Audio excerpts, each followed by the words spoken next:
Hey, what's up, ladies and gentlemen? Sean here with BlueRidgeSilverhound. Hope everyone's having a great start to your day. I don't know about you guys, but I love numismatic folklore, especially the stuff that you hear about, but it hasn't been disproven. And I don't know, I find it intriguing that there are certain, I guess, mermaid or pink elephant or unicorn type coins that probably still exist out there in the world today. We're going to talk about another one in which that comes up intermittently. And I'm gonna be extremely cautious because this is a topic that, while I don't want it to be like this big wildfire big deal, it has been talked about um, in the community, in forum chat pages, but it comes up so infrequently that I owe it to everybody to kind of discuss this topic. And that is the possibility of finding yourself a business strike 2009 Lincoln Cent transitional error. So for those of you that aren't aware of what a transitional error is, okay, it's real simple, all right? We go through time of the production of our money system, and there's going to be a change from it could be a design change to another, like the Buffalo nickel to the Jefferson nickel is kind of like a transitional period. Another thing to keep in mind that is also transitional, and this can also affect our paper money, is when one specific type of printing plate was used and it got changed over because of a modification. We saw this quite a bit in the much earlier days of our currency system when there were still silver certificates and red seal legal tender notes and you name it. So, but the other one that I think a lot of people to this point, because there's so much publicity of transitional errors on the compositional side, people do know that there are compositional changes as well. The most notable of compositional changes, I would say, is the 1943 steel cent. And I notice my camera is a little bit crooked, so, just consider me talking off the wall a little bit, and that's fine. But the 1943 steel cent was a one-year, one-shot deal, all right? And the big reason why is that they were conserving copper and all that for the war efforts. So the U.S. Mint, for just 1 year only, had transitioned to a zinc-coated steel composition. All right, and that's what a lot of folks are endeared to and they know of as being one of the more notable transitional dates of coinage. Now, transitional error occurs when, for that one date, that 1943, it's all supposed to be zinc-coated steel composition coins. But sometimes a leftover bronze planchet from 1942 makes its way along with the other blanks of steels, and it gets struck as a 1943. So we've seen a number of these coins hit the open market, and I would say about the last 10 years, okay? That's probably its prominence. I think the coin has even shown up on the show Pawn Stars and things like that. So it has a lot of recognition. People know exactly what the copper struck 1943 Lincoln Cent is and what it's supposed to be. Now, as far as other compositional changes from that point forward to the current date, we've had the changeover from the 90% silver era, so that's 1964, to 1965, where, like the dime and the quarter, and I would say even the half dollar. The half dollar, a little asterisk on there, and I'll let you know why. These coins have went from the 90% silver composition to a copper nickel clad, all right, which people weren't a fan of, and they knew it. So they hoarded all the silver about a year before the changeover actually happened. Now, on the candy side half, it went from 90% in 1964, 1 year only for that particular series. And then in 65, 66, 67, 68D, Denver Mint, 69, and I think 69 is also at Denver. But they also made one in 1970, which was only available in mint sets and proof sets or whatever. So that particular date of coin, those 5 dates from 65 to 70 are all 40% silver compositions. A little bit less desirable to silver stackers, but there's a couple transitional periods within just the Kennedy half dollar series. There has been a 1965 produced on a 40% planchet, one of those leftovers from 64. Same goes for the transitional period from 1970 to 71, where 71 half dollars were all supposed to be this cheap copper nickel clad composition. But there have been a few examples of 1971 Kennedy half dollars that have been made in error in that 40% planchet. All right. And then probably one of the more notable modern era. I mean, Kennedy half dollars is relatively modern era, but the more modern era compositional changes has been the 1983 copper era transitional coins.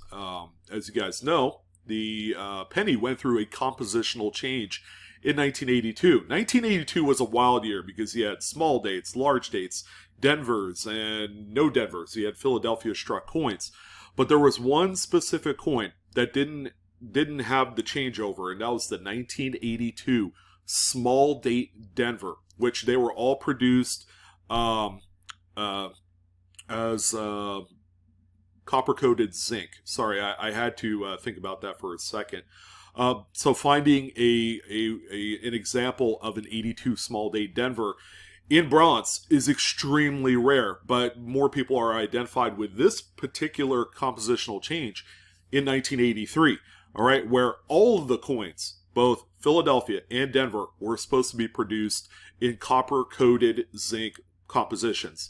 But there have been a handful of them, probably about 6 to 10 of them, that were discovered going through coin rolls and change and all that stuff as being the 3.1 gram, okay, the copper are 3.1 grams, 1983 transitional errors, whereas the copper-coated zincs are supposed to be 2.5 grams. So it's a rather substantial difference in weight. You're going to have to weigh these things. All right, so enough of the history lessons. You guys know what transitional periods of coinage occurs for the composition. I have another one here for you. 2009. Now, as you can see, we have good old Abe Lincoln sitting on a log. All right, this is kind of like the anniversary centennial coinage release in 2009. They had released four different types. They had the birth and early childhood, which has the log cabin. We have the formative years here, where we have a young Abe Lincoln. We also have the professional life, and also the presidency reverse, which has, actually, I have an example right here. I don't know if you guys see it, but this is actually a 2009 S impaired proof. I found this in a coin roll probably like 8 years ago. It's in rough shape. When proof coins are circulated, someone had cracked open sets and stuff, sent them off to the bank just so they could cash them in, and that's it. But these 2009s, and I'm going to show you here right now, were produced in its own dedicated set. All right, so there was 4 coins. You see all 4 of them on screen for you here. These were all struck at the San Francisco Mint. So the story should end there, right? There's absolutely no way that we would find any sort of transitional errors in the 2009 Lincolns, because all of the copper, these are copper, by the way, all right, whereas the business strike versions of these same 4 coins were the much lighter, cheaper copper-coated zinc compositions. You can actually tell the difference between one and the other when you have them in hand. But these were only produced at the San Francisco Mint. End of story, right? Not so fast. You guys don't go anywhere, because there is a tie-in to the Philadelphia Mint that you guys need to be aware about that could possibly make one of these on a Philadelphia minted coin, on a business strike coin, and it coming up as copper. All right, so what exactly do I mean by that? Well, you're going to have to stay tuned for just a few more minutes, but I wanted to show you guys this just so in the context of everything you know where the copper comes from for the 2009 pennies. They actually made this proof set in 2009 in 3.1 weight copper. All right. So let's go ahead and go on eBay, because these sets, you know, they're around 10, 15 bucks. They're relatively cheap. They're not too expensive. You know, what's the big deal? Unless you're buying these specifically to put them in an album, I'd say that's really the only reason why you would have these. Because outside of that, the mintages are not particularly low. Just under 3 million sets were made, so it was quite the good seller back in 2009. But as you can see, it's a relatively affordable set if you wanted to get one today. All right, so what exactly is that tie into the Philadelphia Mint? Because I had promised you my kind of professional angle on it. Okay, it hasn't been disproven. Nobody has found one either. So this could be quite the revelation. It could be quite the discovery if someone was actually able to find a 2009 Lincoln cent struck on a 3.1 bronze copper composition planchet. And that's going to be the, not that. Actually, I just wanted to also let you know they also did Satin Strikes for all four of these coins, which are found in mid sets. And these are actually quite sneaky in themselves, because 784,000 of the Satin Strikes for each type were produced. But they're just the standard coins that you saw in the mid sets released in 2009. So these have a different finish, a different strike. They're a lot more crisper. They're not nearly as reflective on the fields. But I want you guys to know that these do exist out there. And could be that, you know, a copper transitional could exist in one of these mid sets. But here's going to be our tie-in to the Philadelphia Mint. And that's going to be the production of this Abraham Lincoln Coin and Chronicles set. So we have the 4 dedicated San Francisco minted coins that were produced on the 3.1 copper, but they were also mated with the Abraham Lincoln commemorative coin. Well, guess where all of this stuff is packaged at, ladies and gentlemen? At the Philadelphia Mint. So I am, rest assured, I'm pretty sure that all of these coins were not encapsulated yet in these little airtights or whatever they use to put into the presentation. They could be, I'm not sure. But all of these were put together at the Philadelphia Mint. So you can only imagine what can happen. You know, whether it's done by error, you know, one of the blanks, you know, mysteriously mixed in with the regular business strike stuff. And I think all the blanks are the same. It's just in how the dies are prepared.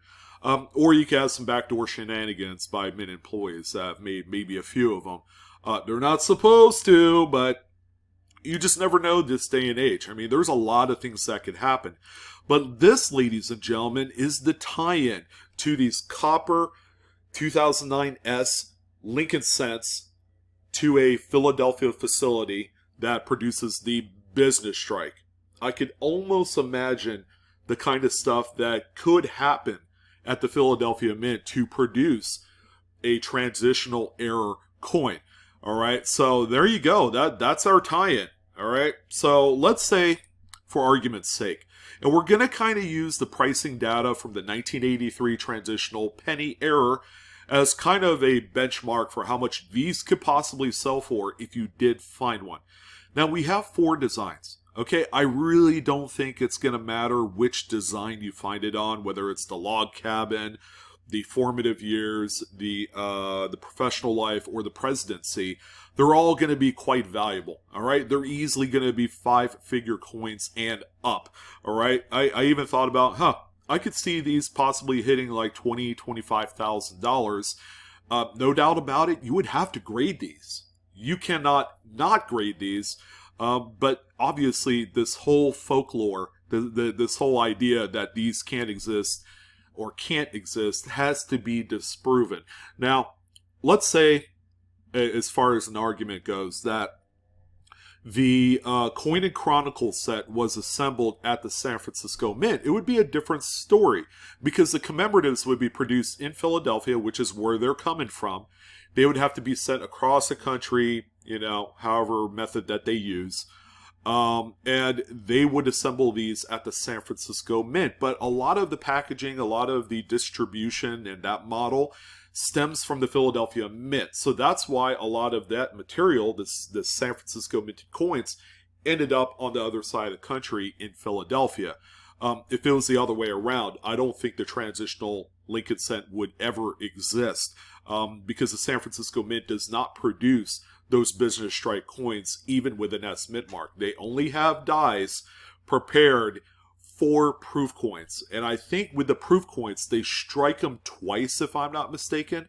Not quite the same method as they do the Philadelphia ones, because these are just high quality. You know, they got the cameo contrast on there.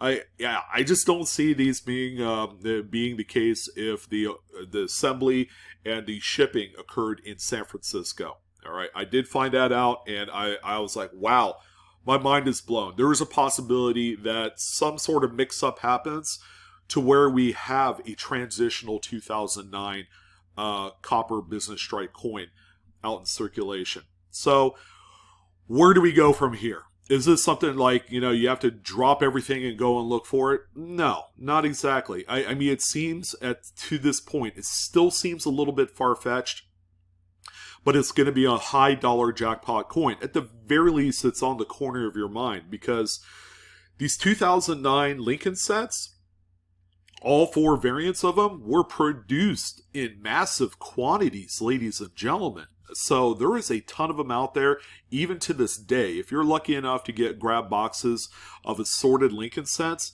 yeah, these are still in there. They're going to be quite beat up and circulated, you know, after, 12 years or whatever, but they're going to be out there. So I would just say, just be aware to possibly, you know, take the time to do the drop test on a wood table or to weigh them.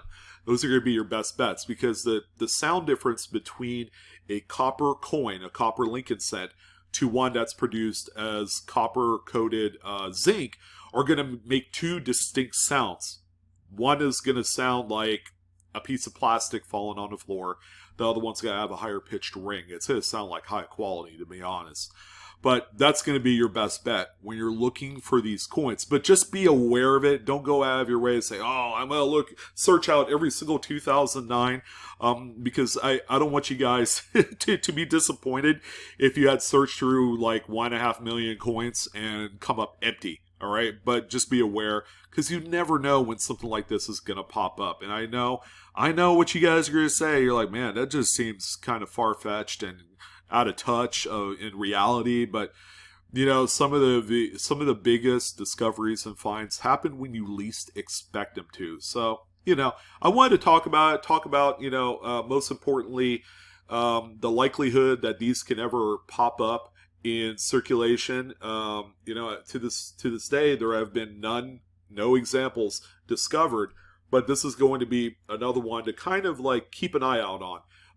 In the near future. I would say more people are going to be searching, probably not because of this video, but all it takes is one discovery to completely shift the landscape from it being a legend to it being a reality. All right, because that's what we want. We want to be able to switch the script to where people get excited over searching Lincoln cents for something like this. That's what I wanted to talk about in this one. Again, it's going to be an ultra rarity. It's going to be very, very scarce. If there's maybe 1 or 2 of them that end up being minted in error on a copper planchet as far as a business strike coin example, well done. Bravo. That's going to be a huge deal.